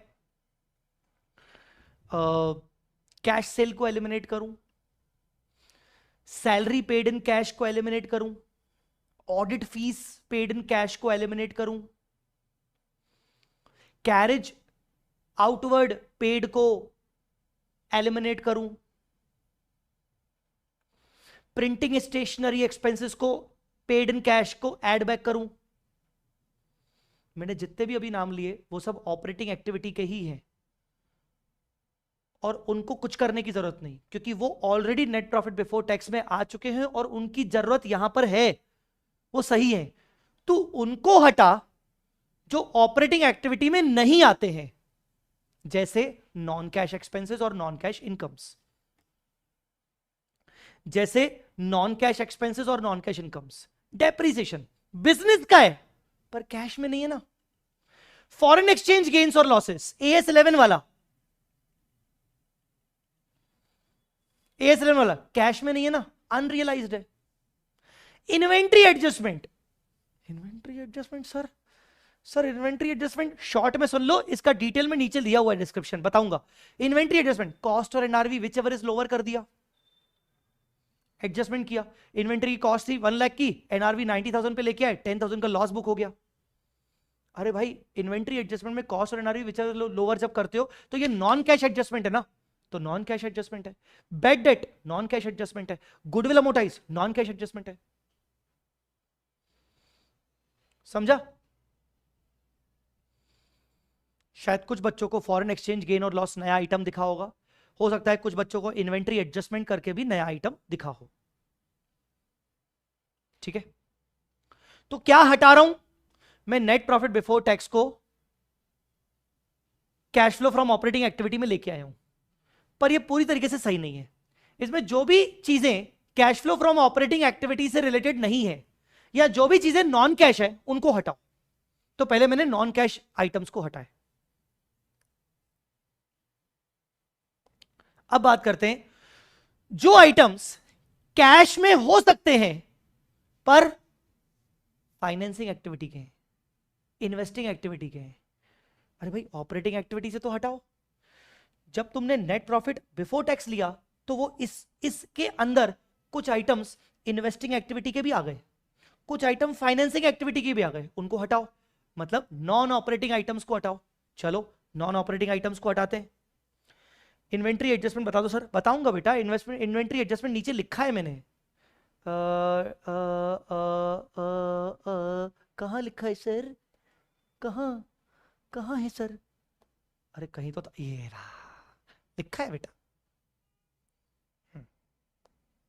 यस, तो हाँ, non operating items, non operating items, non operating items, चलो चलो चलो चलो चलो, non operating items, interest cost. अच्छा आज क्या करेंगे, आज के लास्ट के 5 मिनट्स ना मैं आपसे बात करूंगा, जो भी आपको मुझसे कुछ पूछना है not relating to cash flow statement, जो भी जस्ट जस्ट जो भी आपको मुझसे पूछना हो, जो भी बात करनी हो, आज के लास्ट के 5-10 मिनट्स अपन ना बात करेंगे, क्योंकि ये सेशन वैसे भी आज मैं पूरा कंप्लीट नहीं कर पाऊंगा, मुझे कल तो इसको इंक्लूड मतलब कल मुझे लेना ही पड़ेगा।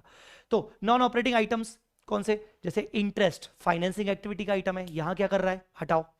क्या करेंगे सर, ऐड करेंगे। डिविडेंड इनकम, अरे इन्वेस्टिंग एक्टिविटी का है, यहां से हटाओ, लेस करेंगे। ठीक है, इंटरेस्ट इनकम यहां पे क्या कर रहा है, ऑपरेटिंग एक्टिविटी में डाल दिया। सर कहां डाला, अरे डाला, कहां डाला, अरे डाला है, ध्यान से देख सर, नहीं दिख रहा कहां डाला है। अरे sir net profit before tax जब तुमने ले लिया तो ये तुमने पीएनएल ले लिया एक तरीके से, और पीएनएल में तो इंटरेस्ट डाल दिया ना, तो तुम यहां से निकाल रहे हो। अच्छा अच्छा अच्छा sir, okay okay okay. Interest income हटाओ, माइनस करो। गेन लॉस ऑन सेल, क्या सेल, अरे भाई sale of PPE, sale of investment, sale of PPE, sale of investment, gain loss on sale of PPE और सेल ऑफ इन्वेस्टमेंट। तो जो भी gain loss हुआ है वो इधर काम कहीं नहीं है। आपको थोड़ी देर पहले मैंने फॉर्मेट में बताया था कि जब तुम इन्वेस्टिंग एक्टिविटी में 1,90,000 की एसेट 1,05,000 में सेल कर रहे हो, तो तुमने 1,05,000 पूरा लिख लिया ना इन्वेस्टिंग में, तो यहां से हटाओ। ठीक है, premium on redemption of debenture और प्रेफरेंशियल कैपिटल, क्योंकि ये तो फाइनेंसिंग एक्टिविटी का है, हटाओ। तो ये ऐड करो, ये ऐड करो, ये ऐड लेस करो। ठीक है, तो मैंने क्या क्या हटाना है, मैंने नॉन कैश एक्सपेंसेस और इनकम्स हटाने हैं जो पीएनएल में आ चुके हैं। मैंने नॉन ऑपरेटिंग आइटम्स या इनकम्स और एक्सपेंसेस हटाने हैं जो cash flow from operating activity में नहीं आने चाहिए। और मुझे क्या हटाना है, मुझे और भी कुछ चीजें हटानी है वर्किंग कैपिटल का एडजस्टमेंट करने से पहले। ठीक है ना, टैक्स का रिफंड, सर टैक्स का रिफंड, टैक्स रिफंड मतलब इनकम हुई होगी, हाँ, तो सर टैक्स रिफंड हुआ तो सर वो तो ऑपरेटिंग एक्टिविटी में ही आएगा, आएगा, पर फिलहाल हटा दे, सबसे लास्ट में जाके तू फिर से जोड़ देना। सर ऐसा क्यों कर रहे हो, अरे यार पहले ना मुझे ये टैक्स वैक्स की दुनिया भर की चीजें हटा के मुझे एक ये दिखाना है कि मेरा नेट कैश कितना जनरेट हुआ है टैक्सेस से पहले। ओके, तो मैं टैक्स का रिफंड अगर मुझे कुछ मिला है, पीएनएल में डाला होगा, ऑपरेटिंग में भी आना चाहिए, नहीं हटना चाहिए, पर पहले मैं हटा रहा हूं उसको temporary. Extra ordinary item PNL में आया होगा, cash flow from operating activity में भी आना चाहिए, नहीं हटना चाहिए, पर पहले मैं टेम्पररी उसको हटा रहा हूं, बाद में वापस से मैं उसको डाल दूंगा। हटा क्यों रहे हो, ताकि पहले मुझे यह समझ में आ जाए कि नेट कैश मेरे को ऑपरेटिंग एक्टिविटीज, मेजर ऑपरेशन करने से, टैक्स का इफेक्ट से पहले और किसी भी तरीके के एक्स्ट्रा ऑर्डिनरी आइटम के इफेक्ट से पहले मुझे कितना कैश जनरेट हो पाया। बट एनी इनकम और expense paid in current year but not yet transfer to PNL, और ऐसी कोई भी इनकम और एक्सपेंस जो करंट ईयर में तूने कैश में पे की है पर तूने पीएनएल में डाली नहीं है। अब एक बात बता, इस पे मैं बात करूंगा, इस पे मैं बात करूंगा। एनी इनकम और expense paid in current year but not yet transfer to PNL, ओ भाई भाई ये क्या है, not yet transfer to PNL, ऐसी इनकम और एक्सपेंस जो तूने कैश में पे की है या कैश में रिसीव की है पर तूने पीएनएल में डाली नहीं। जब पीएनएल में नहीं डाली तो वो तेरे नेट प्रॉफिट बिफोर टैक्स में आई नहीं होगी, पर वो तो ऑपरेटिंग एक्टिविटी में आनी चाहिए, तो डाल ना, ठीक है, क्लियर। अब आपको मिल गया cash flow before working capital changes. अब आपको वर्किंग कैपिटल चेंजेस करने हैं। वर्किंग कैपिटल चेंजेस हम क्यों करते हैं? वर्किंग कैपिटल चेंजेस हम करते हैं because of elimination, because of eliminating this credit sale and credit purchase. Sir direct उठा के हटा दो, तो दिया भी तो होना चाहिए ना, तो हटाना पड़ेगा ना। क्वेश्चन में अगर तेरे को क्रेडिट परचेज और क्रेडिट सेल दिया ही नहीं है तो हटाएगा कैसे? ये देख क्वेश्चन नंबर 306, बैलेंस शीट दी हुई है, बैलेंस शीट में तेरे को कभी क्रेडिट परचेज क्रेडिट सेल मिल पाएगी ना? एडजस्टमेंट दिए हुए हैं, ढूंढ दे, कहीं नहीं है, तू कैसे हटाएगा मुझे बता। इसीलिए तू वर्किंग कैपिटल का एडजस्टमेंट करता है। इस पे ज्यादा बात मैं नहीं करूंगा, बिकॉज जो भी मैं तुझे इसमें समझाऊंगा वो एग्जाम पॉइंट ऑफ व्यू के लिए रेलेवेंट नहीं है, तो इसीलिए आजा। कुल मिला के तेरे को वर्किंग कैपिटल एडजस्टमेंट करना है। तो वर्किंग कैपिटल एडजस्टमेंट तेरे को जो करना है, वर्किंग कैपिटल एडजस्टमेंट जो तुझे करना है, उसमें करंट असेट इंक्रीज होगी तो लेस करेंगे, करंट असेट डिक्रीज होगी तो ऐड करेंगे, करंट लायबिलिटी इंक्रीज होगी तो ऐड करेंगे, करंट लायबिलिटी डिक्रीज होगी तो लेस करेंगे। चार में कोई भी एक याद रख ले। मैं पता है कौन सा याद रखता था जब मैं स्टूडेंट था? मैं याद रखता था ये वाला, मुझे बहुत इजी लगता था। पता है क्यों? करंट लायबिलिटी डिक्रीज होगी, जैसे कि क्रेडिटर जब डिक्रीज होते हैं तो क्या होता है? क्रेडिटर जब डिक्रीज होते हैं तो मोस्ट ऑफ द केसेस में हमने उनको पेमेंट किया होगा। अच्छा ही सोचो ना यार, क्रेडिटर डिक्रीज हो रहे हैं मतलब हमने उनको पेमेंट किया होगा, हमने हमारी तरफ से पेमेंट किया होगा, मतलब कैश का आउटफ्लो मतलब माइनस, क्योंकि कैश जा रहा है तो कैश माइनस, बस। अब अगर मैंने ये याद रख लिया, अगर मैंने cash current liability decrease minus याद रख लिया, तो इसका उल्टा करंट लायबिलिटी इंक्रीज ऐड होगा। करंट लायबिलिटी इंक्रीज ऐड हो रहा है तो इसका उल्टा करंट असेट इंक्रीज लेस होगा। करंट असेट इंक्रीज लेस हो रहा है, करंट असेट इंक्रीज लेस हो रहा है तो करंट असेट डिक्रीज ऐड होगा, सिंपल। ठीक है, आई होप आपको ये क्लियर हो गया होगा।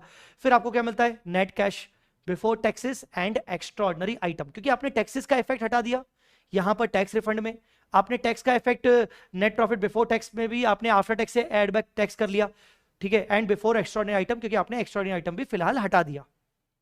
अब वापस से आप डाल रहे हो कि भाई इतना कैश मुझे टैक्सेस का इफेक्ट दिए हुए बिना, एक्स्ट्राऑर्डिनरी आइटम का इफेक्ट दिए हुए बिना इतना कैश जनरेट हुआ है। अब टैक्स कितना मैंने पे किया था, मेरे को इनकम टैक्स का रिफंड वापस कितना आया था, एक्स्ट्राऑर्डिनरी आइटम की इनकम एक्सपेंस कितनी हुई थी, ये सब करने के बाद तुम्हारा net cash generated during the year हो गया। कुल मिला के कितना इजी हो गया।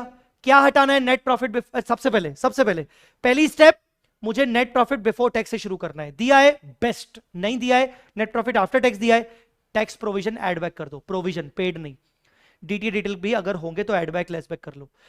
नेट प्रॉफिट आफ्टर टैक्स भी नहीं दिया हुआ है तो ये वाला गेम खेल लो, opening closing P&L retained earning आ गया, ट्रांसफर टू जनरल रिजर्व, उसके बाद डिविडेंड पेड और dividend declared during the year, चाहे वो इक्विटी हो, प्रेफरेंस हो, इंट्रीम हो, और टैक्स प्रोविजन एड बैक, तो आपका नेट प्रॉफिट आ गया। दूसरी चीज आपको क्या क्या हटाना है? नंबर 1, आपको नॉन कैश इनकम्स और एक्सपेंसेस हटाने। नंबर 2, आपको नॉन ऑपरेटिंग इनकम्स और एक्सपेंसेस हटाने जो इन्वेस्टिंग और फाइनेंसिंग से रिलेटेड होते हैं। नंबर 3, आपको कुछ मिसलेनियस आइटम्स का इंपैक्ट डालना है, जैसे कि टैक्स रिफंड आया था, हटा दो फिलहाल, एक्स्ट्राऑर्डिनरी इनकम, एक्स्ट्राऑर्डिनरी आइटम्स है फिलहाल हटा दो, ऐसे इनकम्स और एक्सपेंसेस जो आने चाहिए पर नेट प्रॉफिट में नहीं आए थे तो उनको ले आओ, वो एडजस्टमेंट। फिर चौथा वर्किंग कैपिटल एडजस्टमेंट, फिर लास्ट में वापस से टैक्सेस और एक्स्ट्राऑर्डिनरी आइटम का इफेक्ट वापस से दे दो। गाइस आई होप आपको यहां तक समझ में आ गया। मैंने अपनी जो रीसेंट बैच अभी अपनी कंप्लीट की थी, रेगुलर बैच रीसेंट, उसमें मैंने स्टेप्स टू सॉल्व क्वेश्चन भी लिखवाया था, और this was the very important thing, क्योंकि बच्चों को ये नहीं समझ में आता। अभी जैसे थोड़ी देर पहले ना एक बच्ची ने लिखा था, एक या दो बच्चों ने लिखा था कि सर समझ में तो सब आ जाता है पर क्वेश्चन सॉल्व कैसे करना है फिर जमता नहीं है। ठीक है, तो मैंने स्टेप्स टू सॉल्व क्वेश्चन करवाया था, और ये आपके साथ में अभी शॉर्ट में डिस्कस करके वीडियो को एंड करूंगा, थोड़ी सी 5-10 मिनट बातें करेंगे कुछ और, फिर उसके बाद कल जब मैं आपके साथ वीडियो वापस लूंगा इस पे, तो जब मैं आपको क्वेश्चन करवाऊंगा तो इसी स्टेप के अकॉर्डिंग करवाऊंगा, और जो बचा हुआ पोर्शन है जो कि ज्यादा नहीं है, जिसमें मुझे डिविडेंड की बातें करनी है, इंटरेस्ट डिविडेंड की बातें करनी है, थोड़ी बहुत मिसलेनियस एडजस्टमेंट की बातें करनी है, डेटर्स वाली हल्के फुल्के मिसलेनियस एडजस्टमेंट्स हैं, इन्वेंट्री का है, टैक्स का है, और बैंक ओडी, और बस ज्यादा कुछ नहीं है, खत्म हो जाएगा फिर, ठीक है। और क्वेश्चन की डिस्कशन करनी है।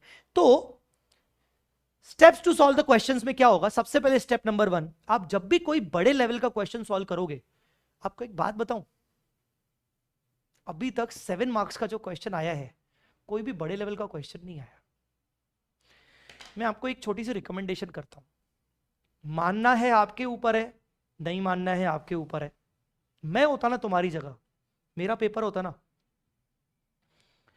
तो मैं क्या करता, मेरे को मेरे टीचर ने बता दिया है कि पिछले 5 अटेम्प्ट, मतलब 5 बार से, 5 या 6 बार से कैश फ्लो आ ही रहा है, और कैश फ्लो 7 मार्क्स का आ रहा है, और इतना टफ भी नहीं आ रहा है।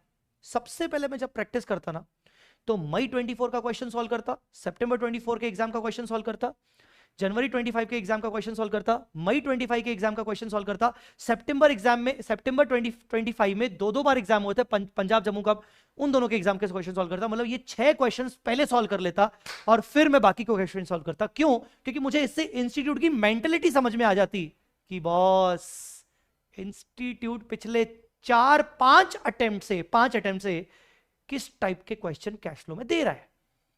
तो मेरा एक दायरा तय हो जाता कि यार बस, अब मैं बाकी का ध्यान कितना कैश फ्लो पे लगाऊं, कितने बाकी के क्वेश्चन करूं। ऐसा तो नहीं कि हाई लेवल के क्वेश्चन कर रहा हूं, टाइम है नहीं मेरे पास, फिर भी टाइम वेस्ट कर रहा हूं, ये बचने से। तो ये अपने टाइम को बचाने के चक्कर में मैं आपको बोलूंगा, मई 24 से लेकर सितंबर 25 तक जितने पेपर हुए हैं, सबके एग्जाम वाले क्वेश्चन सॉल्व करो, आरटीपी वाले नहीं, एमटीपी वाले नहीं, सिर्फ एग्जाम वाले।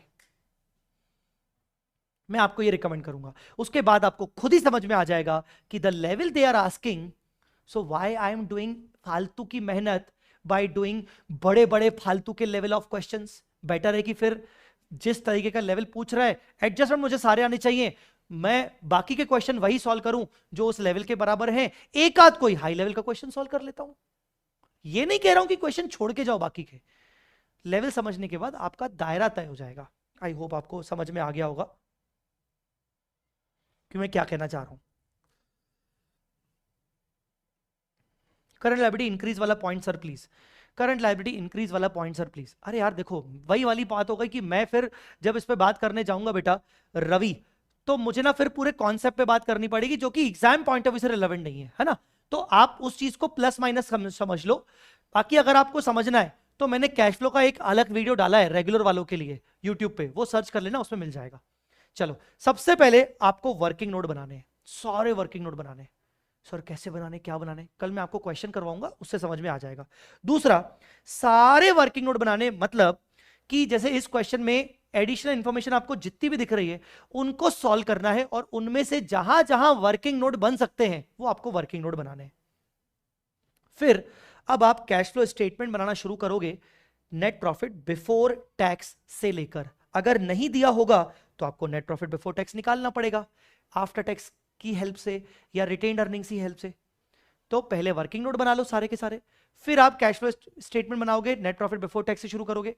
फिर ये दोनों चीजें हो गई, अब आप क्वेश्चन पे वापस जाओगे और क्वेश्चन पे जाके देखोगे कि पीएनएल दिया है क्या, हाँ, तो पीएनएल के सारे आइटम्स को एक बार टिक मार्क देख लोगे कि भाई कोई एडजस्टमेंट बच गया क्या। फिर बैलेंस शीट के सारे आइटम्स को एक बार टिक लगा लोगे, देखो मेरे टिक लगे हुए ना कि भाई कोई आइटम बच गया क्या, तो मैंने क्या लिखा है, target PNL items if PNL is given, target PNL item if PNL is given, target working note prepared and other adjustments of question. जो आपने वर्किंग नोट बनाए थे उन वर्किंग नोट के सारे एडजस्टमेंट्स को एक बार चेक कर लो कि कहां कहां operating activity, financing activity, investing activity के एडजस्टमेंट्स आ रहे हैं जो मुझे अपने कैश फ्लो स्टेटमेंट में डालने हैं। And then target balance sheet items one by one. अब ये चीज ऐसे सुनने में नहीं समझेगी, ये चीज जब आप क्वेश्चन सॉल्व करोगे तब समझेगी। मैं जब आपके साथ कोई क्वेश्चन सॉल्व करवाऊंगा तो मैं आपको बता दूंगा, ठीक है। सर हर एक चैप्टर के एवरेज कितने क्वेश्चंस करने, नहीं मैं ऐसे कुछ नहीं बोल सकता। इससे बेटर तो ये है, हर एक चैप्टर के एवरेज क्वेश्चन ढूंढने के बजाय मेरी जो list of must do questions है 151 क्वेश्चंस, वो कर लो। उस 151 क्वेश्चंस में मैं कुछ क्वेश्चंस ऐड ऑन करूंगा 2025 क्वेश्चंस इस बार ऐड करूंगा, तो वो मिला के बस उतने कर लो, ठीक है। एडजस्टमेंट आपकी बुक के एग्जाम्पल से कवर हो जाएगी सारी, हाँ हो जाएगी, बिल्कुल हो जाएगी। नाउ गाइस चलिए हम ना यहां पर इस पर्टिकुलर कैश फ्लो स्टेटमेंट के सेशन को यहां पर एंड करते हैं।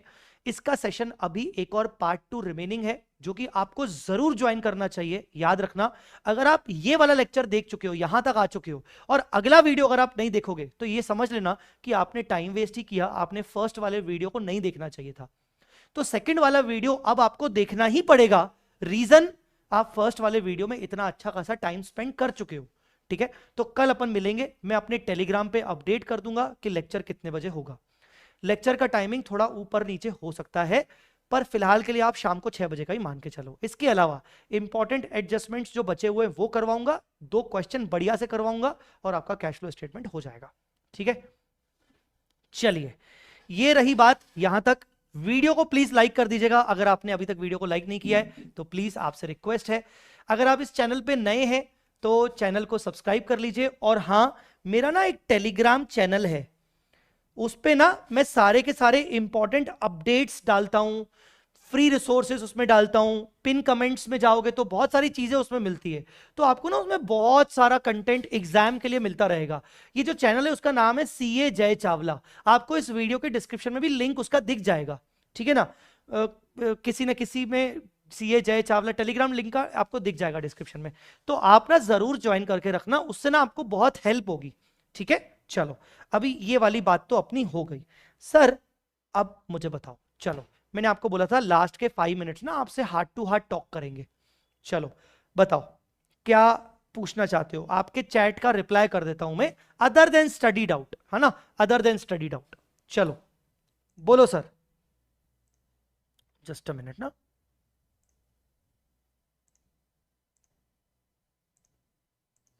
फाइव मिनट्स ही सही, पर अपन बात करते हैं। सर क्या यश सर डीटी के लिए भी आरआर रिवीजन लेने वाले हैं? मैं एक बार यश सर से कंफर्म करूंगा, पर मुझे लगता है कि हाँ लेने वाले हैं। सर पता नहीं, जैसे जैसे पेपर नजदीक आ रहे हैं डर लग रहा है। नेचुरल है, अगर डर नहीं लग रहा है तो फल की गलत है। पेपर नजदीक आ रहा है तो डर लगना ही चाहिए, तो आप उन नॉर्मल कैटेगरी के स्टूडेंट्स में ही हो। हाँ, डर के साथ साथ थोड़ा सा एक्साइटमेंट भी होना चाहिए, तो फिर लगता है कि हमने पढ़ाई की है।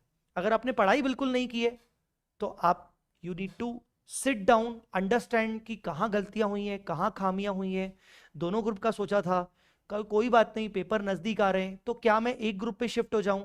एंड कंप्लीटली मैं आपको एक बात बताऊं, it's okay guys, it's okay to shift on single group.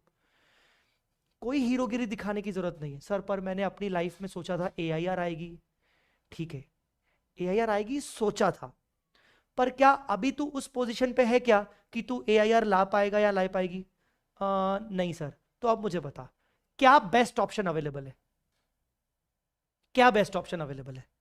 दोनों ग्रुप देके फेल होना, या एक ग्रुप देके उसको संभाल के एक ग्रुप पास होना, फिर अगले अटेम्प्ट में एक ग्रुप पास होना?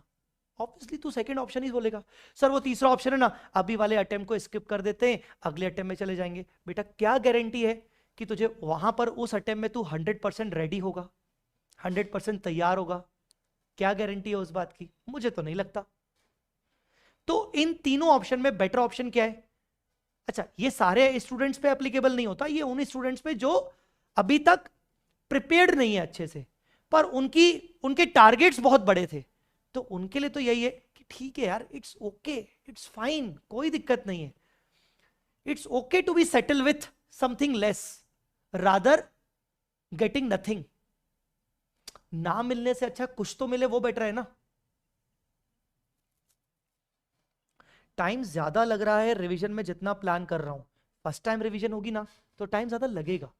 तो या तो तू ये देख ले कि तूने बेवजह के फालतू के प्लान तो नहीं बनाए थे, या बहुत ही ज्यादा रिजिड प्लान तो नहीं बनाए थे, तो अपने प्लान को रिवाइज कर ले।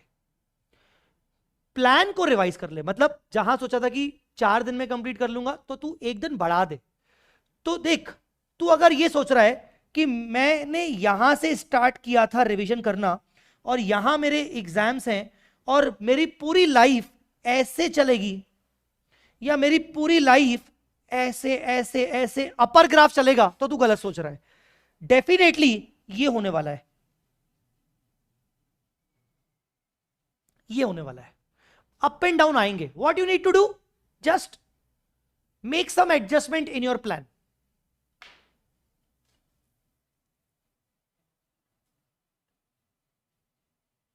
सर शेड्यूल ठीक से फॉलो नहीं होता है। बहुत ही सिंपल है, शेड्यूल ठीक से फॉलो नहीं होता है। छोटे छोटे स्मॉल टारगेट्स बना, पूरे डे वाइज के शेड्यूल को, डे वाइज के शेड्यूल को तू 3 कैटेगरीज में डिवाइड कर भाई, मॉर्निंग, आफ्टरनून और इवनिंग। तो मॉर्निंग वाला शेड्यूल थोड़ा रिजिड बना, आफ्टरनून वाला शेड्यूल थोड़ा सा इजी बना, और इवनिंग वाला शेड्यूल उतना फिर इजी बना, ताकि मैक्सिमम चीजें तू अचीव मॉर्निंग वाले शेड्यूल में कर ही ले। जिससे होगा क्या कि तुझे एक कॉन्फिडेंस मिलेगा कि यार इतना तो कर लिया, चलो यार बाकी तो हो ही जाएगा। ठीक है, कट कट कट लगा के उसको फॉलो कर। सर मैं प्रैक्टिस तो करता हूं पर एग्जाम से पहले भूलने लगता हूं। हो सकता है तुम प्रैक्टिस करते हो पर बीच बीच में फिर क्वेश्चन के सॉल्यूशन देख लेते हो, फिर भूलोगे। प्रैक्टिस ऐसी होनी चाहिए जहां पर हम एग्जाम के सॉल्यूशन बिल्कुल नहीं देखें, मतलब क्वेश्चन के सॉल्यूशन बिल्कुल नहीं देखेंगे, और फिर हम अपने क्वेश्चन को सजेस्टेड सॉल्यूशन से मैच करेंगे, और जो गलतियां हैं वो अगले क्वेश्चन में ठीक करेंगे। फिर बोल नहीं सकते भाई मेरे, फिर नहीं बोल सकते। और अगर तुम फिर भी बोल रहे हो तो इसका मतलब तुमने पहला वाला प्रोसीजर ठीक फॉलो नहीं किया।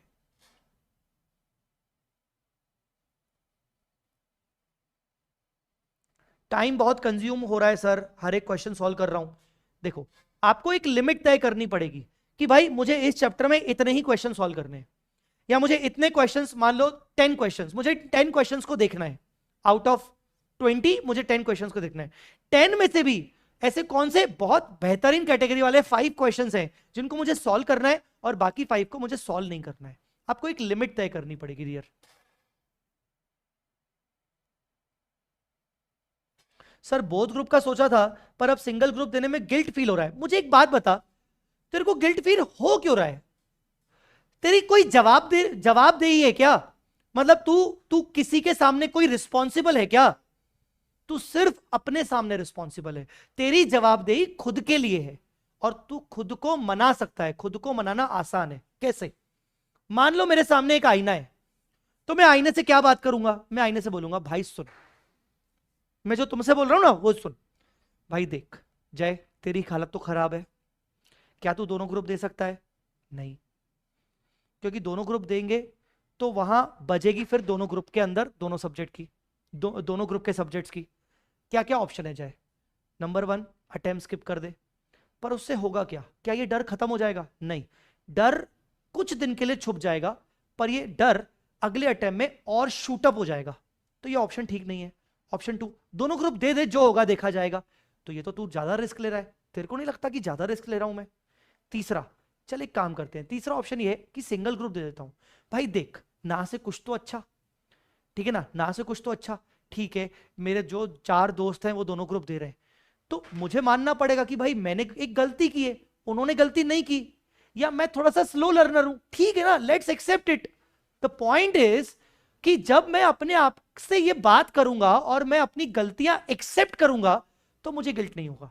पर अगर मैं गलतियां ही एक्सेप्ट नहीं करूंगा और मैं अड़ीबाजी में लगा रहूंगा, जिद्दी बना रहूंगा, तो फिर गिल्ट तो होगा। Sir I am only solving 151 most important question. चलेगा, कोई दिक्कत नहीं है। Sir I love your AS in 3 minute series. Thank you so much कैशव।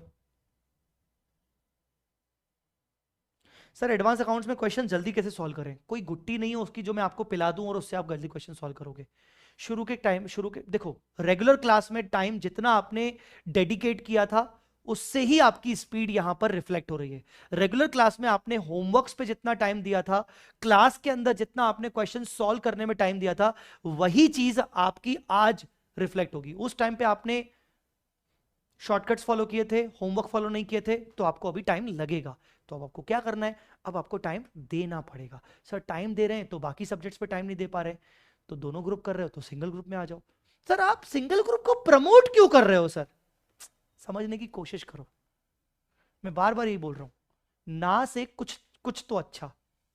Single group को मैं प्रमोट नहीं कर रहा हूं, इंस्टीट्यूट प्रमोट कर रहा है, पर तुम इंस्टीट्यूट के मैसेज को समझ नहीं पा रहे। इंस्टीट्यूट साल में 3 अटेम्प्ट लाया है यही सोचकर कि बच्चे के पास, बेचारे के पास गिनती के 2 महीने होते हैं, उसमें अगर वो सिंगल ग्रुप देना चाहता है तो दे दे बेचारा, क्योंकि अगले अटेम्प्ट में फिर वो दूसरा ग्रुप दे दे। तो तुम ये मत सोचो कि मैं सिंगल ग्रुप को प्रमोट कर रहा हूं, मैं सिर्फ ये बोल रहा हूं अगर प्रिपेयर्ड नहीं हो तो एक थॉट ले लो, क्या प्रॉब्लम है उसमें? इतना कोई तुम्हारा जिंदगी कोई खराब तो हो नहीं जाएगी, या तुम्हारे 2 महीने 3 महीने जो वेस्ट होते हुए तुम्हें दिख रहा है, नहीं नहीं सर गिल्ट फील हो रहा है, अगले अटेम्प्ट में कौन जाएगा, अभी नक्की करो, अभी खत्म करो, करके दिखाओ, जवाब दे दो दुनिया को। पर वो भी तो नहीं कर पा रहे हो ना तुम, तो बेहतर है कि एक एक करके दे दो। बूस्टर बैच फिर से क्वेश्चन प्रैक्टिस होगा क्या? Of course yes.